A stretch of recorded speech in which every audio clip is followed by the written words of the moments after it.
Happy Friday, everybody. Good morning, good afternoon, good evening. Just going to take a quick pause while people join the show. And for those of you early birds, early arrivals, thanks for joining us once again. We'll get started here in just a second. Hope you guys are all having a great Friday and enjoying the holiday season.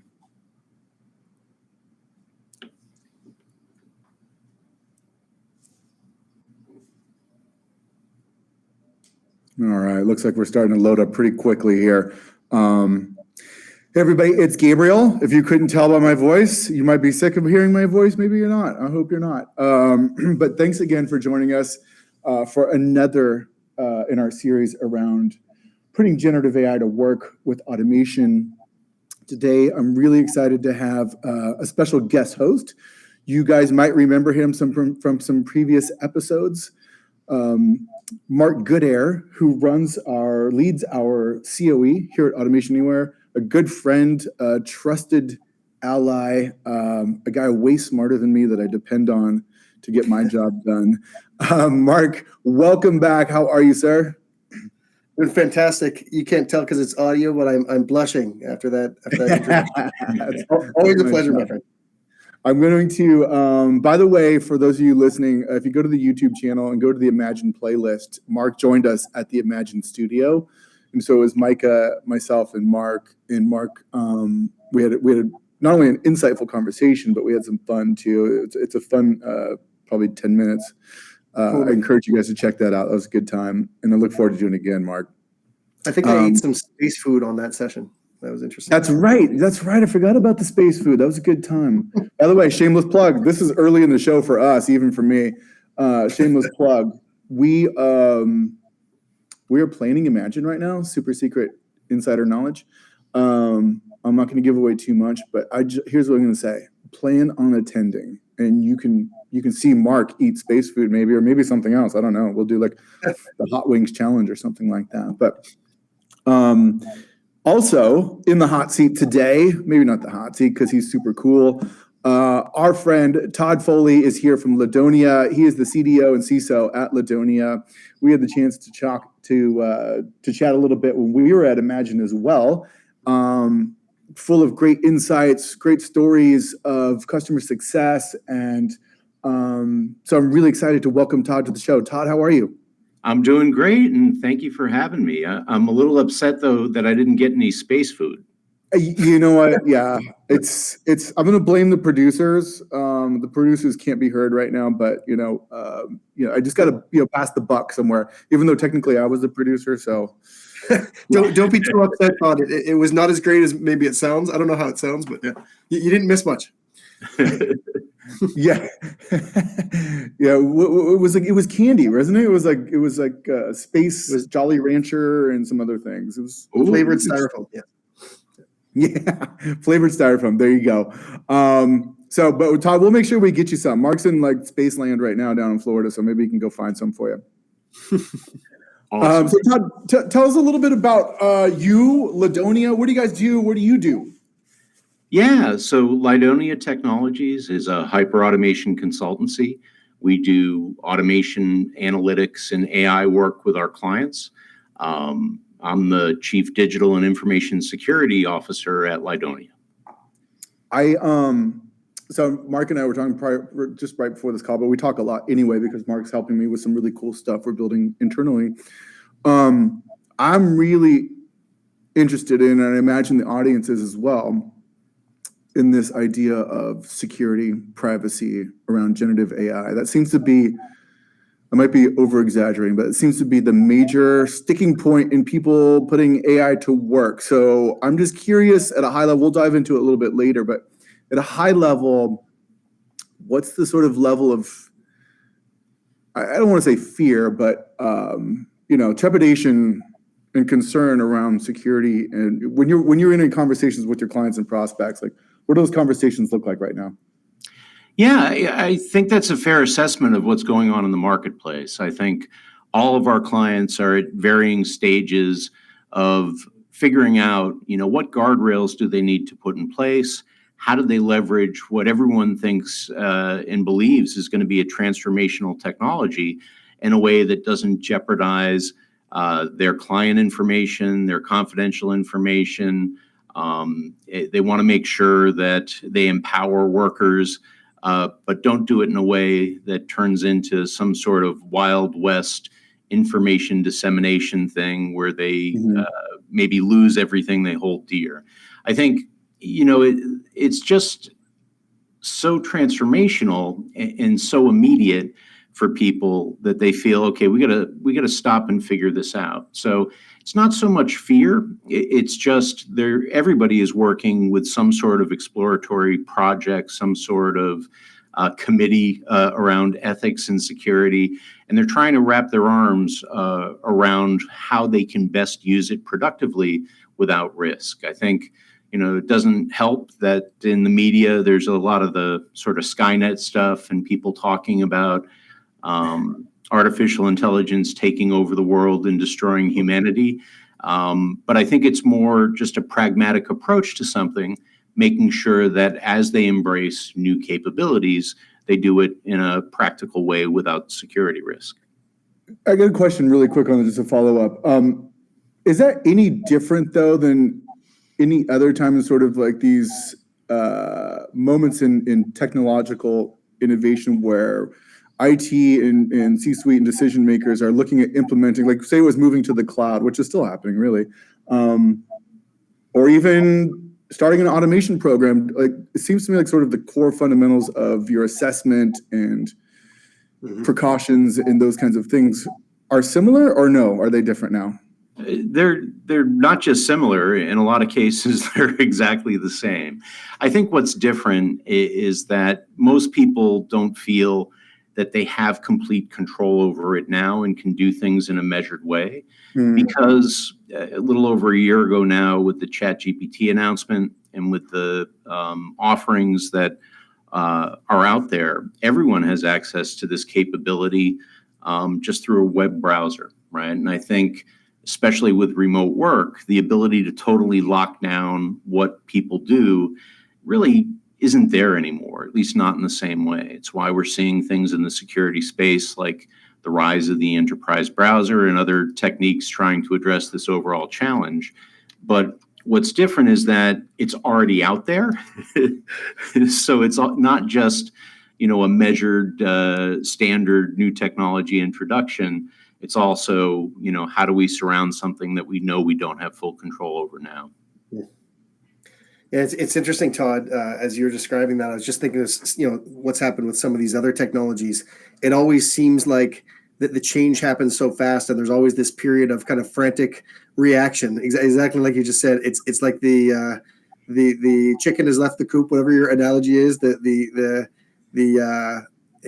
gate is open, it's out there, and now how do you kind of react and figure out what it is first, and then put the right guardrails in place before it gets out of control. So I'm sure lots of CISOs are feeling that way. Yeah, well said. It's not that this is new technology. I think it's just that it's new, that everyone has it, immediately in their hands, and that's the challenge. That's the immediacy. Yes. Yeah. It's not that AI is brand new or even generative AI, but the democratization or putting it in everyone's hands. Yeah. Exactly. So, Gabe, as we're talking about this, I just had one additional question for Todd, and not to oversimplify this, but I'm wondering, Todd, you probably deal with lots of different types of clients. Is there one specific recommendation that you give to that CISO or CIO when they express this trepidation or concern? Is there one initial message that you give them to kind of talk them off of that and point them in the right direction? Not to oversimplify it, but what would be one of the first things that you would say to them about this change that we're experiencing?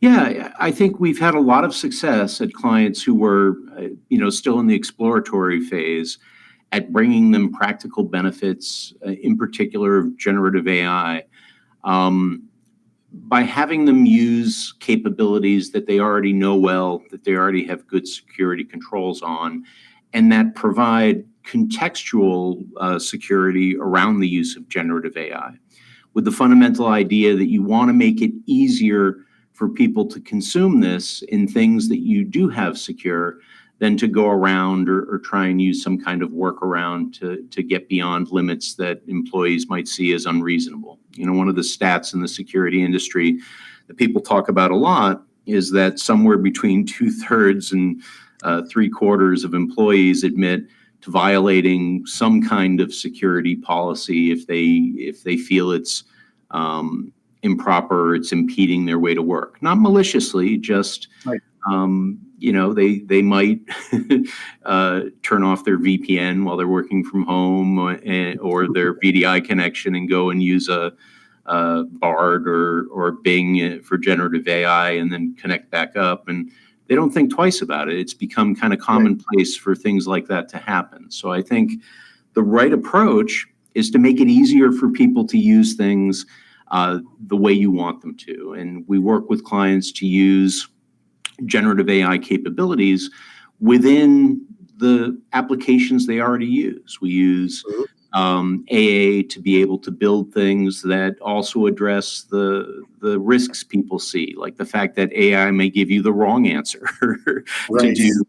to control how we're prompting it, and to do post-processing and validation of the response that comes back in a way that mitigates any of those risks at the same time as it enables people to do things much easier in a much more productive way. The challenge with just prohibiting something when you can't prohibit it truly is that it doesn't work. Whereas being able to leverage it in a controlled way with the platforms you already trust is always a win.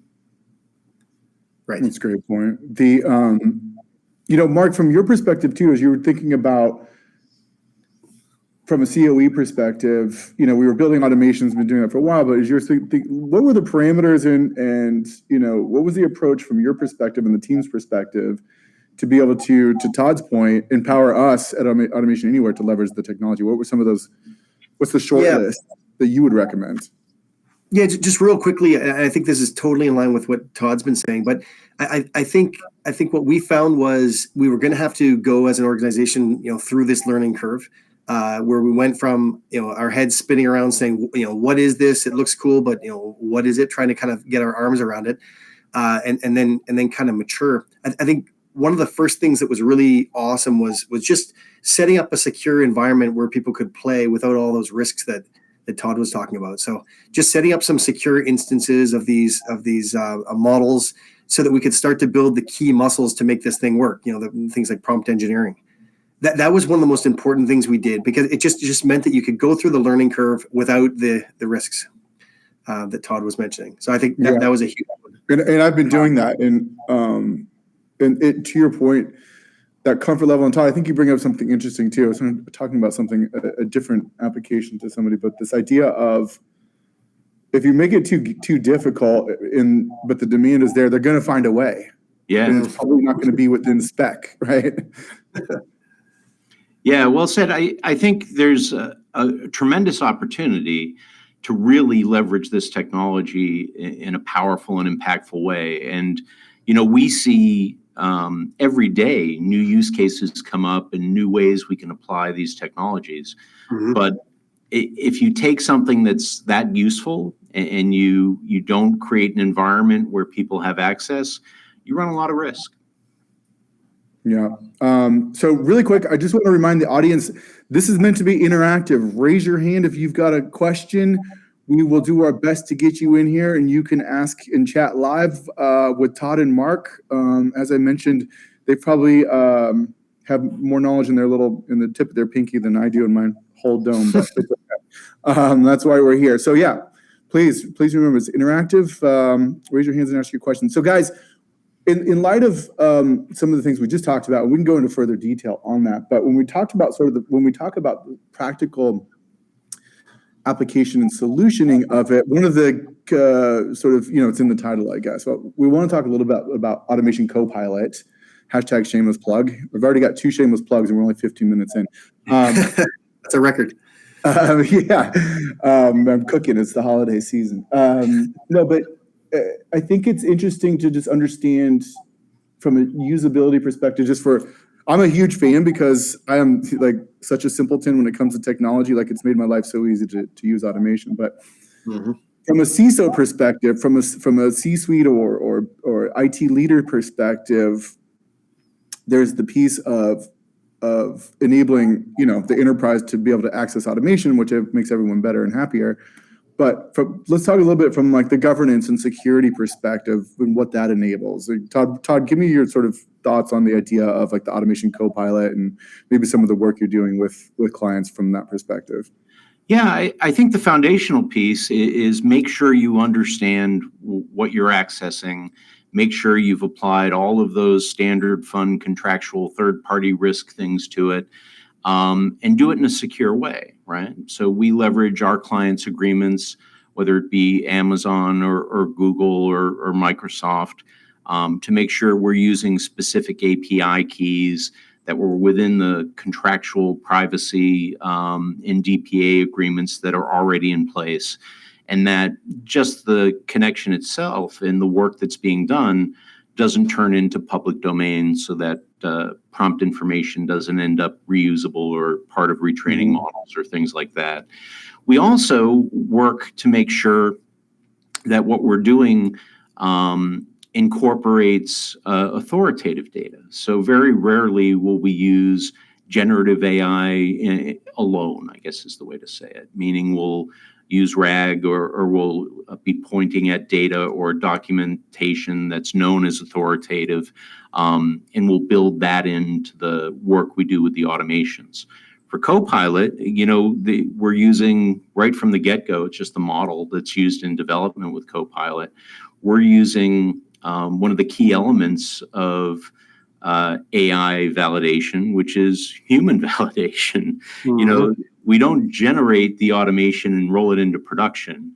We generate that framework. We save a ton of time on development, but then we go in and use it. I like to say that editing is faster than creating something from whole cloth, and that principle, it really stands out with generative AI. Totally. Yeah, it's funny, Todd. I think even in our use of Copilot internally, I think that was something we didn't totally understand from the beginning, but pretty quickly we figured out that generative AI and Copilot really are wonderfully complementary for exactly the reason you just mentioned. All these concerns you've been highlighting around, can we really trust what's coming back from generative AI? And the answer is, it depends typically. A lot of that is put some eyes on it before it goes to its final destination. And we realize that Copilot's a wonderful way to do that. Have you found the same thing? Without question, right? I think you judge how good a tool is by how useful it is, and it's incredibly useful.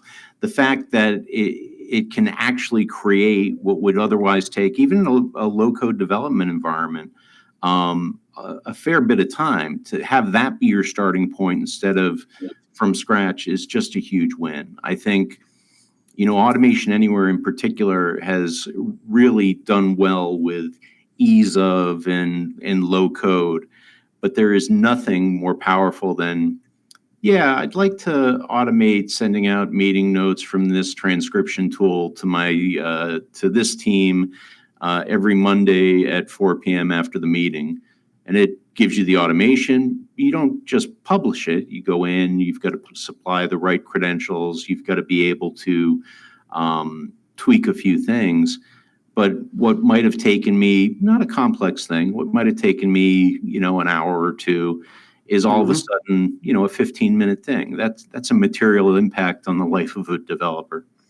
Absolutely. I think it's also kind of intuitive, right? I think everybody has been trained on the basics of prompt engineering for the last few years by, Amazon and Google devices and Apple devices. So people are a little more thoughtful about how they word things, and they understand how to get the best results that way. And more importantly, developers are used to the idea of reuse, right? I think it's a long time since somebody started writing a program in assembler, right? You're using libraries, you're using pre-existing code snippets, you're doing those things. This is that, an order of magnitude better. And I want to be clear for the audience too. What we're talking about, is effectively some of the announcements that we had at Imagine and are now in pilot or GA, but automation for automators, right? Automation Copilot for automators, which is that leveraging Gen AI to get you to a really good place quickly in terms of creating automation, right? Mark, are you guys, I know you're customer zero here at Automation Anywhere, so Yep. what's been your experience with automation for automators on the developer side? Yeah, I mean, just the same way Todd was just kind of talking about on the automation consumption side, like the idea of Copilot bringing the automation to the business users. On the developer side, it's really, really neat to see such a big transformation happening. I think, if we think about essentially what we're talking about with Copilot, I think one word I would use would be, we're reducing friction.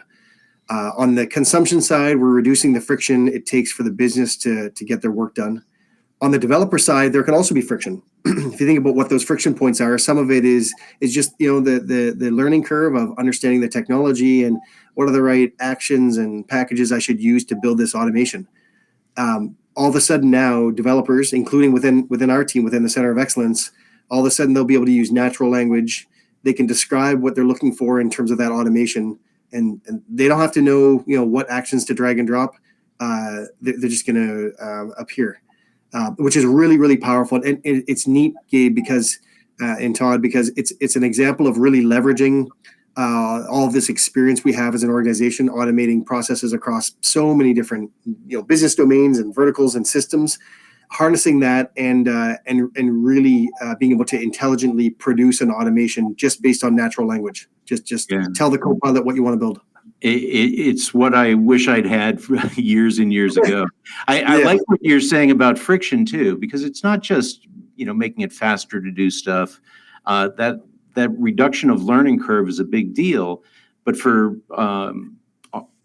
Copilot for business users, it's also a fear reduction. We've had people tell us that they weren't really sure that this was something they could do, right, or that they could get into without a huge investment of time, and then just seeing the use of Copilot kind of took that fear away, and it's really impacted a number of our clients where we run successful citizen development programs, and that more people are enrolling, and it's a huge driver for that because they're not sort of self-qualifying themselves out of it anymore once they see how simple it is to get into it.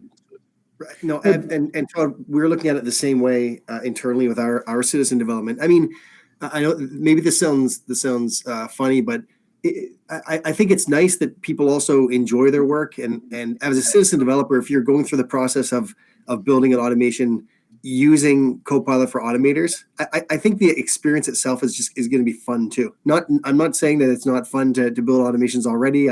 We like that experience, but I think this is going to be more enjoyable as well as more productive, which is a nice combination. I think it's there's an immediate gratification to it for people, right? And they're usually attacking, as citizen developers, things that they find frustrating or painful or annoying, and to be able to self-solve for that almost immediately gets them excited. Yes, absolutely. Builds that confidence. Yeah. We just had Micah and the team just did the bot camp for citizen developers effectively, where they had, every week training modules, interactive training modules built for the business user. And the feedback and the response has been tremendous. Not just from folks like me who are sort of the business user, but from the professional developer in ITs, because it's allowing, to your point, that bridge. They're like, oh, okay, I get it now. And even if I don't build another one, I understand it, which makes me comfortable with using it. So yeah, let's go, right? Yeah, we talk about the democratization of development and using AA development tools, and we've been talking about that for a long time. But boy, it's gotten even more democratized, I guess is the way to say it. Yeah, it's super cool. And to the audience, again, shameless plug. Today's Shameless Plug Friday. The bot camp episodes are available on YouTube on demand or in the community. And then right now, and this is a really good shameless plug, we're doing bot games. And for every completion of the bot games task or challenge, we are making a donation to the United Way of the Bay Area, where we are headquartered. So do participate and help us to raise money for a very worthwhile cause, doing amazing things here in the Bay Area in Silicon Valley. So, okay.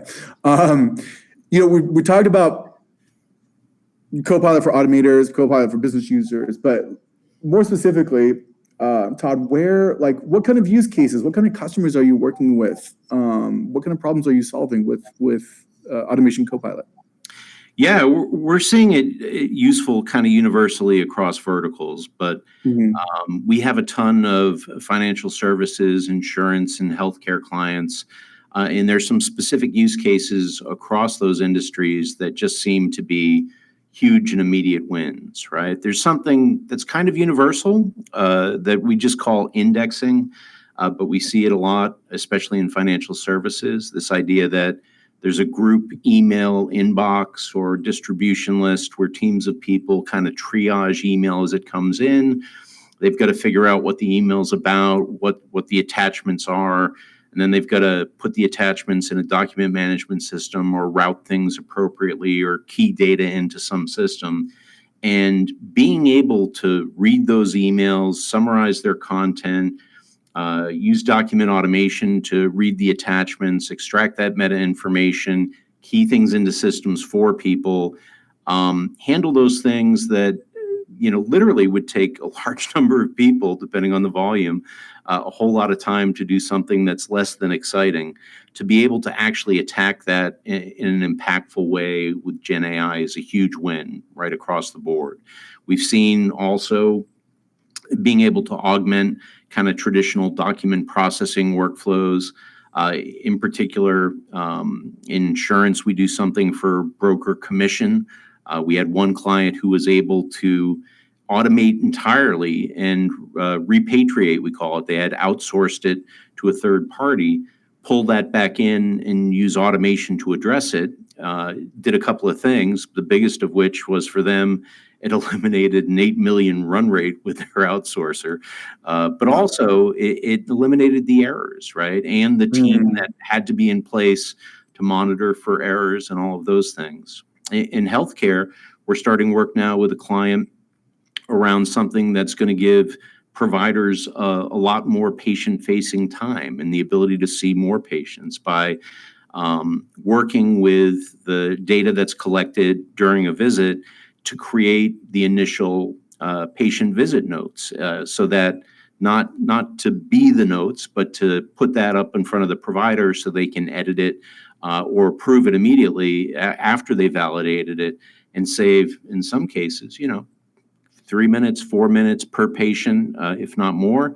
You add that up across their day, it's an extra patient they can see. It's a big deal. Wow.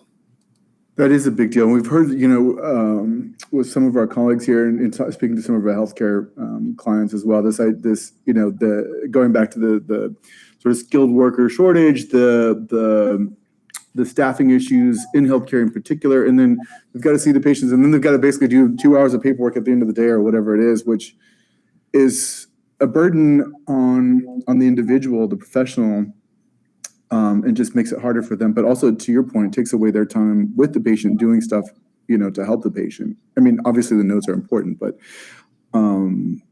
anything we can do, anything we can do, and we've been using automation in this way for a while, but I think in particular, the capabilities we have today are just transformational. Being able to take away what can be a lot of time. We had one client who estimated they were spending with their nursing staff a minimum of 4 hours a week on essentially paperwork, but really keying things into different systems as part of the routine. Something that was really important for insurance coverage and reimbursement and things like that. Something that was really prone to errors because people were getting a little burnt out, and people are human.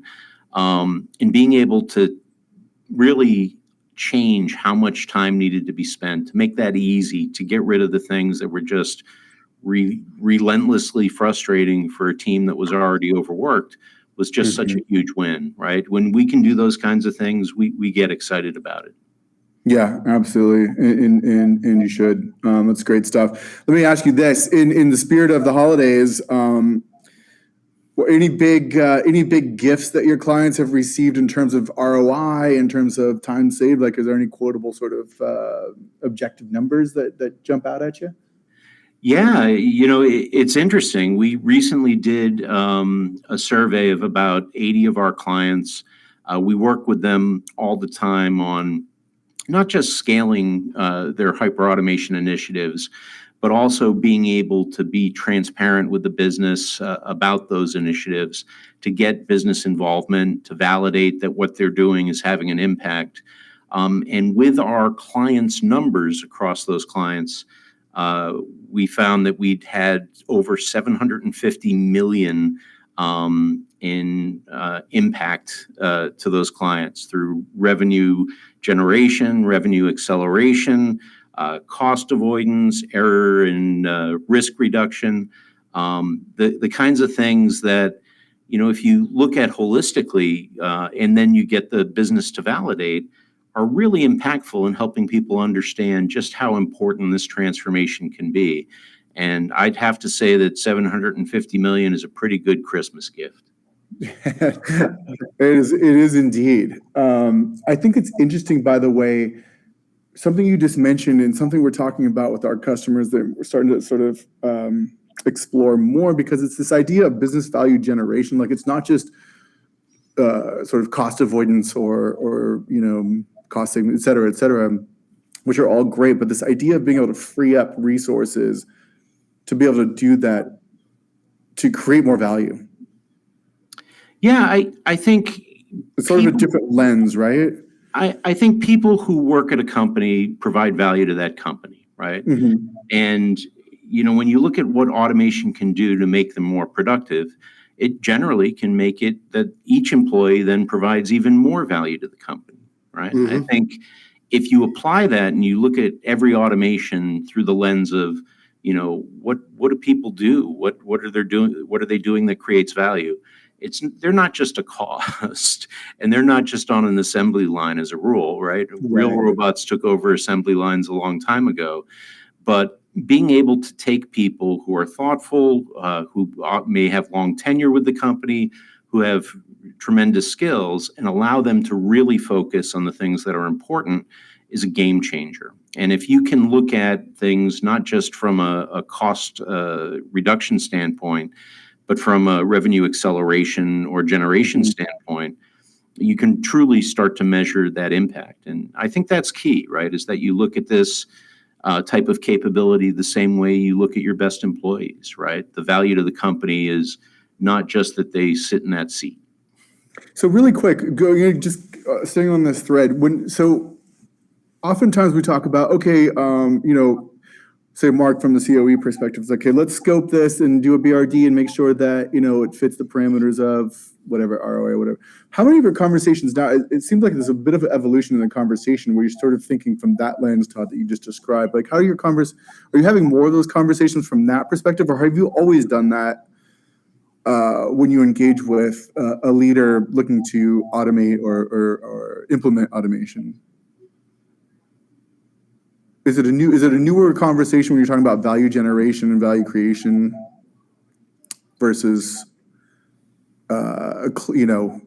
just sort of honing in on the cost savings kind of thing? We can certainly resonate with what you're saying, Gabe. Internally, I think we went through that kind of maturity curve that Todd, you'll probably agree, most organizations do, where initially you might be pretty narrowly focused in terms of certain kind of value drivers. And then over time, a little bit more maturity comes, and you realize, man, automating processes can actually drive all sorts of different types of value. Mm-hmm. Certainly, the conversations that we're having have moved beyond. Can I save a few hours? Although, as we just talked about in examples like healthcare, that's very real. But we're looking at impact on sales, impact on risk. That's a real big one. And what you just mentioned, the whole bit about being able to tap the potential of the workforce is something that we're moving more into. I'd say we're not completely there yet, but we're looking at that, because I think one of the interesting questions there is, how do you measure that? But I think there's no question it's real. if each worker is really focused on solving, the bigger problems, if they're really focusing their attention on the bigger problems to solve, there's no question that's absolutely valuable.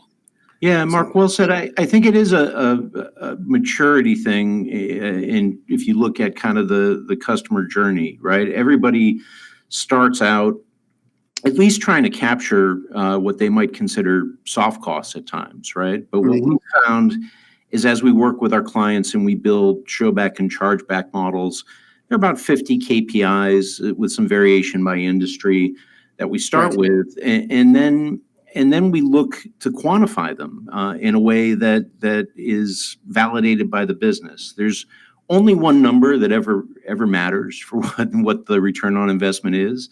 It's the number the business signs up for, validates and approves, and then you validate with them after it's in production and as you go. And we find that just the basic blocking and tackling there is really transformational. The other thing, and this is just anecdotal, but I always like to talk about this experience I had with one manufacturing client where I was talking to the head of a business unit about what their prioritized backlog was. And they were adamant that one particular candidate proposal had to be done first. And it had, it was kind of middle of the pack in terms of the ROI that we were able to quantify working through their management and their users. We said, well, why? This isn't the highest value ROI. Why is it so important? And they said, well, we only spend this much time on it, but that's because we're short-staffed. We should be spending 10 times as much on it. But more importantly, we have so many errors because we don't have the bandwidth to do this properly that there are 2 people in every manufacturing plant who have to correct this and go through it before it can be assigned to a shift. And they had 51 manufacturing plants. Oh, geez. And it was 2 people's full-time job in each plant to deal with this challenge. So we said, okay, well, why didn't you just say that when we were having these conversations? And she said, well, it's not on my P&L. And I think having that sort of getting to a point where you can get that holistic view, I think is critical. A lot of times there can be huge value in doing things that you wouldn't expect there to be. Sometimes it's just because you might be automating something where the time on task is relatively small. So the actual productivity savings from, how many people do it, how often, how long does it take, it isn't that big. But if it's crossing, 3 or 4 groups and it takes, a day or 2 for each group to pick it up and do what they need to do with it, you save a week by automating something that might take a grand total of, 45 minutes across everybody. That can be a big deal when it's something that impacts cash receipts or it's something that impacts delivery time to a customer. And those delays always impact somebody. Yes. So in that example, like Mark, from your perspective and Todd as well, if we were to summarize that in terms of a best practice, because you sort of through your process of discovery and talking through this by asking, well, this seems like a middle of the pack kind of thing. Why is it priority? But is there a shortcut to that? So if you're a automation leader, or how do I shortcut to that to sort of understand that total impact? Is there a pro tip here for our audience? Yeah, we talk about not so much even the automation component, but the overall holistic process timeline. And when we talk about it conversationally, we call it the Friday problem. This idea that if 3 people need to touch something and somebody does something Friday afternoon, sends it out late, somebody picks it up Monday morning, then the final person doesn't get to it till Monday afternoon or till Tuesday, there's 3 or 4 days there that you could save. So we want to understand just the holistic process timeline, or process timeline we call it, versus process time, how long it takes somebody to do something specific. Mark, from your practical side, from the COE's perspective, and I'm looking at myself in the mirror probably, but, Todd, you kind of reference this where it's like sort of, everyone's favorite song is me, me, me, me, me, me. So I might just want to think about my piece of it, right? So how do you sort of uncover that holistic piece? Like what's some best practice there? Yeah, I mean, benefit. Completely agree with what Todd said. I mean, some of this stuff I kind of come back to first principles, which is, if somebody's got an idea for an automation, we always try and ask the big question about, like, can somebody describe what problem we're trying to solve, or what's the opportunity look like?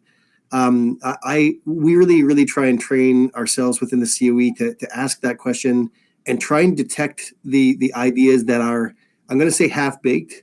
And that's not a criticism of whoever came up with the idea. I myself come up with ideas. All that means is the idea is just not mature, because if I can't really put down in a couple sentences what problem I'm trying to solve or what the opportunity is, it's going to be tough. Because then question number 2 is going to be, what needle is going to move if we address that problem, and that's where you get to the KPI point. Ideally, we want some way to quantify it, but again, we're hoping that somebody can articulate what needle is going to move. This metric is going to move in this direction, and that's a good thing. From a prioritization standpoint, Gabe, that's where it gets interesting, and we're always trying and convert it to some kind of apples to apples in comparison. So we typically look, this is what our executives are looking for. Typically, can we translate it to some kind of dollar impact? At least that gives you some way of saying, Gabe's idea over here in marketing is a better or worse idea than this idea over here in finance, for example. Not to say that any of that is simple, but I think a lot of it comes down to the crux of those fundamental questions, just to decide, is this something that's ready where we can go in and automate this relatively quickly, or does it need to be flushed out a bit more? Yeah, I think there's something interesting we're seeing, especially with Gen AI capabilities, which is a lot of times you look at automation opportunities and you try and estimate how tough is it going to be to do this, right? Is this something we can fully automate, partially automate? What's our accuracy going to be? All those good things. And there's a natural business decision that occurs around, what's the return on my investment?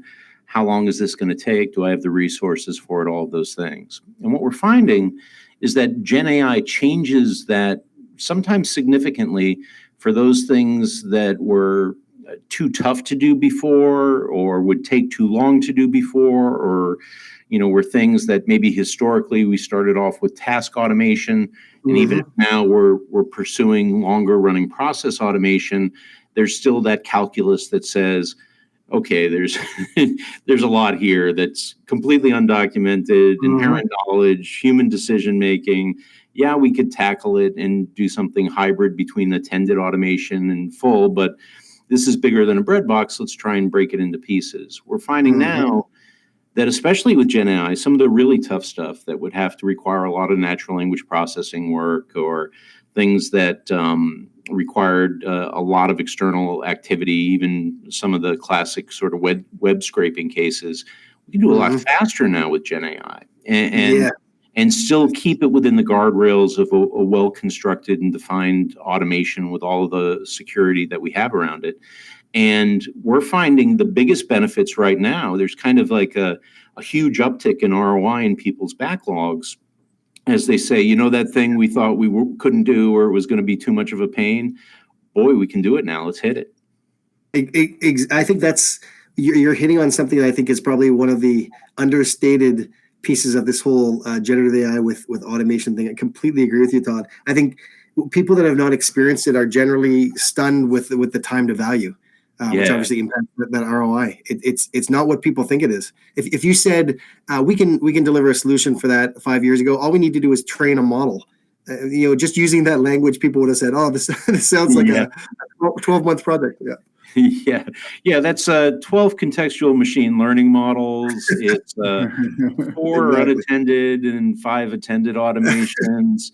We're going to need 5 developers on that for 6 months, but we can do it, right? Exactly. Being able to do it is one thing, but the underlying doing of it is something else. If you think about what intelligent automation did and the impact it had, it was because it took things that were too complex or costly, and it changed the equation of the complexity and the cost. It made them easy and fast to do. And I think we're seeing that same type of turn of the crank with generative AI. Things that maybe I could do before, but I wouldn't because it would take too long or cost too much. Now I can do pretty fast, and that's a Yes. game changer. No, that's awesome. Hey guys, we have somebody who's raised their hand and would like to ask a question. So let's bring her in. Eliana, are you there? Team, can we bring in Eliana? Eliana, you're on mute.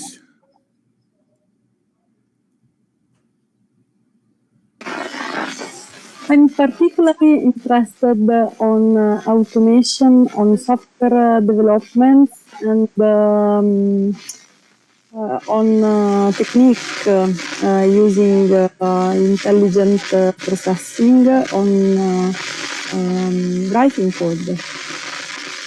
Thank you. You're talking about using Gen AI to do like code development for like automation?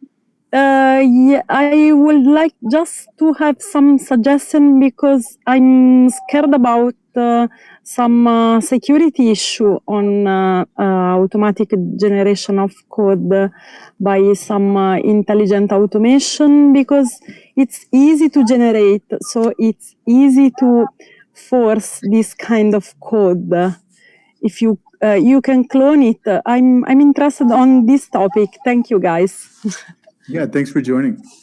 Well, yeah, and great question. I think, very specifically, what you want to make sure you're doing to address that security risk is that you're enabling people to develop automations with tools within guardrails, right? One of the great things about Copilot for business users is that I get full telemetry on what they're doing. I can create access to the Gen AI APIs in a way that it's going to be secure. I can ensure that as they're creating attended automations that they're performing validation, and I can apply policy to those things. I think that's the short answer. The longer answer is, or maybe an even shorter answer is, you want to set it up so that people who aren't maybe part of the traditional development change control process, if you're going to give them access to those tool sets, something we do regularly in our citizen development program, you create an environment where they can't do anything with the automation that they can't already do themselves on their systems. You just give them the ability to speed that up, and you require them to be able to see that and validate it for something that has a return that isn't going to be certain. No, and I agree with you, Todd. And it's an interesting topic. It's like if there's concerns with code that's generated from a certain model, for example, it's almost like do you need a second opinion? Do you need another model to check that and see if there's concerns with the code? It's kind of an interesting topic, almost like we're doing that. We're actually doing that at a few clients. We're using machine learning models to look at the return from a generative AI prompt and to look for things like toxicity and other things, and being able to apply things like data loss prevention to it. I think the reality is all those safeguards are already in most enterprise environments. It's just a question of applying them to this. Right. Yeah. And even on my side, this isn't necessarily for code, but from content generation perspective, we're exploring this sort of daisy chaining of different agents where you don't get you basically got a system of checks and balances as you're creating the content. Yep. Whether it's checking for, verbiage and tone, or, any number of caveats that I would do normally myself. We're breaking those up as a system of governance and security, almost security, I guess, in some ways. It's interesting. All of those tools that we're applying to the Gen AI return for things that are copy creation that can be externally facing, in hindsight, maybe we should have been using them without the Gen AI stuff too. I find it makes me a better writer. Yeah, 100%. Hey guys, I want to get us out of here because you've been so gracious with your time, Todd and Mark. It's a Friday, it's the holiday season. I thank you so much. But I want to see, can we take one more question? We've got Jagar with his hand up. Jagar, are you there? Oh, I think you just dropped. I think you guys just got off the hook. All right. Well, Jagar, if you want to come back and ask a question, we will entertain that for you. But I want to thank the audience for joining us, and of course, our very special guests, Todd and Mark. Thank you both, gentlemen, for dropping some knowledge, sharing your insights as usual. Amazing stuff. Oh, look, we got Jagar back. Let's see if he's there. Guys, can we bring in Jagar? Looks like he's back. There he is. Am I audible? Yes, there you are. Thanks. Hey, Todd. Hey, Mark. Hi, everyone. It's an interesting session. So, I had one particular question on the usage of Gen AI. Right now, people needs to understand the difference between AI and Gen AI specifically, because everything cannot be Gen AI, right? So, and Gen AI being a very very expensive technology in terms of the data models are trained on the large infrastructure, etc., right? And it's a new technology, so it is expensive. So if I take one example, right, is extracting the detail from unstructured emails, right? Now that is a very simple use case which we have already solved through a normal AI, right? But people are with an opinion that we should use Gen AI only because these models are already stronger and trained and all. So, what do you suggest? Should we use our AI model, which are in-house developed and free, or for such use cases also we should leverage Gen AI only? And if Gen AI, then why? Sugar, it's a great question. What does this mean? Does this mean we throw away all the AI stuff we were doing before? Is this going to make what we do more expensive and then less accurate because we don't have that certainty we had with some of the other approaches? And I think the answer is we use Gen AI in a layered way, right? It's not a standalone thing, product for us. We incorporate capabilities that include using contextually aware machine learning models, still doing programmatic rules-based stuff. We still have validation and keyword matching. And then we do additional validation as well. A lot of times we'll use Gen AI in what we call a sieve approach, right? If we can match it against a known intent right away that we've already hard-coded, we take that. If we can do a fuzzy search with the intent, we take that. If we can apply Gen AI to our data and our authoritative data, we'll take that. And then we may provide a Gen AI answer if we don't get a hit in those layers, and then do some additional validation on it. I think it augments what we do. It allows us to get higher accuracy for the solutions we've already provided. And it also accelerates what we do. A lot of times with a traditional AI approach, using any of a number of technologies, we might find that we do a lot of iterative work around trying to do reporting on where we weren't able to get a hit or an answer, and then create new intents and all those things. Whereas this gives us the ability to get much more accurate right from the get-go, but we still use those other things to provide validation capabilities that they strongly handle. I don't think it's an either-or thing. I think we use Gen AI to improve the accuracy of what we do and to speed up the time it takes us to get to a strong solution. It seems like if it ain't broke, don't fix it. If you've got effectively free because you've made the investment previously in some sort of AI thing, whether it's IDP or something else. To your point, Todd, there's no clear cutting of like, okay, there's this cool new tool. Let's start over effectively and just Right. use the tool. It's maybe iterative improvements. Look for opportunity. If it ain't broke, don't fix it. But go make sure that there maybe is not some effective improvements or augmentations that you can use with Gen AI, right, to squeeze even more juice from the fruit, right? Yeah, I think the cost too is an interesting thing, right? If you're like 0.3 cents per prompt, it's not expensive necessarily. It's really a question of volume, right? Now, building a large language model to the scale of a Chat GPT or a Gemini, yeah, you need a lot of money and a big check to NVIDIA. but Mhm. it's actually very inexpensive to consume, and for individual use cases, your cost of development that you save is probably less than your cost of your prompting. Right? Right. And Todd, that's, I think that what you just said has been our experience as well. I think it's the old adage of, this is not one size fits all when it comes to AI solutions. It depends. It depends, I think, a lot on, as exactly as I think Jigger was mentioning, what the use case is for all these kind of standard capabilities, sentiment analysis and classification, extracting data. These pre-trained models that these hyperscalers have come up with are beautiful.